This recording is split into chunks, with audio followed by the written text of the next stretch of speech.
Bonjour, bienvenue dans cette nouvelle vidéo. Aujourd'hui, je vais t'expliquer la règle des 6C en survie. Cette règle est indispensable pour préparer un kit de survie, un EDC ou un sac d'évacuation. Cette règle va déterminer tes besoins si tu te retrouves en situation de survie, que tu sois dans un milieu naturel ou urbain, ou plus simplement si tu te retrouves dans la merdasse. Avant de démarrer, tu peux t'abonner à ma super mortelle chaîne YouTube, car j'ai prévu beaucoup de vidéos. Et c'est gratuit. L'argument de merde.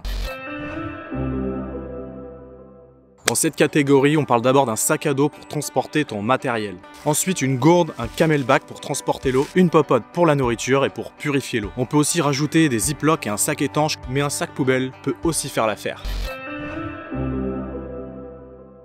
En deux, les couvrants. On va en parler par niveau, donc dessus, dedans, dessous. Pour le couvrant du dessus, donc le toit, tu prends un poncho, un tarp, c'est une bâche, si tu connais pas, ou une tente, et pas celle-là. Donc te trompe pas, de toute façon il n'y en a qu'une des deux qui rentre dans le sac à dos, tu peux pas te tromper. En tout cas le poncho, la tente ou soit le tarp, c'est idéal pour t'abriter et te protéger des éléments. Ensuite les couvrants dedans, donc les vêtements, tu rajoutes évidemment un sac de couchage et une couverture de survie. Ensuite les couvrants du dessous pour t'isoler du sol, un matelas ou un tapis, ça suffit. Pour un couvrant de secours polyvalent, tu prends encore le sac poubelle. C'est très efficace le sac poubelle, ça sert à plein de choses. Numéro 3, les cordages. Le cordage est très important pour installer son bivouac, pour sécuriser son équipement, poser des pièges et pêcher. Mais aussi pour construire un abri de survie ou un radeau. Tu peux aussi réparer des choses comme un lacet, une sangle de sac à dos ou une ceinture.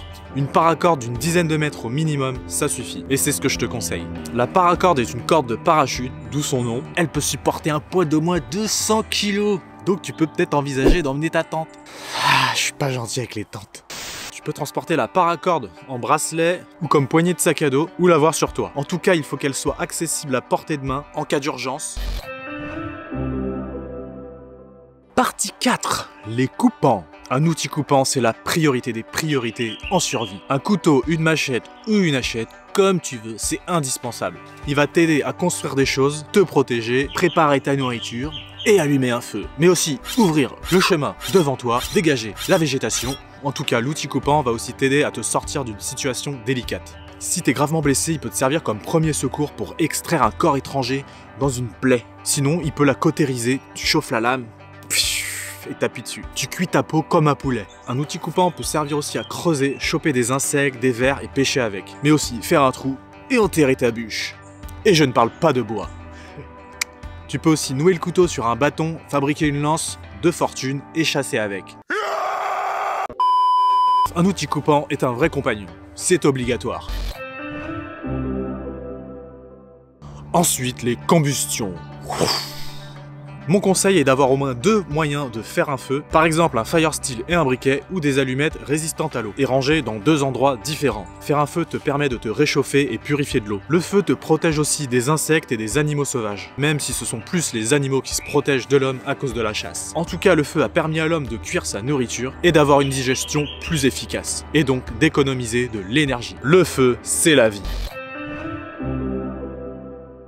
Et enfin, le dernier, la communication. La communication est indispensable en situation de détresse, surtout si t'es bloqué sur place et blessé. Déjà, pour te signaler, tu prends ton téléphone portable et une batterie externe. Sinon, une lampe frontale, un miroir ou un sifflet. Les vêtements jouent un rôle aussi. Si tu t'habilles en camo ou en kaki en pleine forêt, ça va être compliqué de te retrouver, camarade. Emmène au moins quelque chose de réfléchissant. Ou fais comme moi, rejoins l'armée rouge. Me suis étranglé. Pardon. Portez du rouge si vous voulez, ça se voit mieux dans la nature.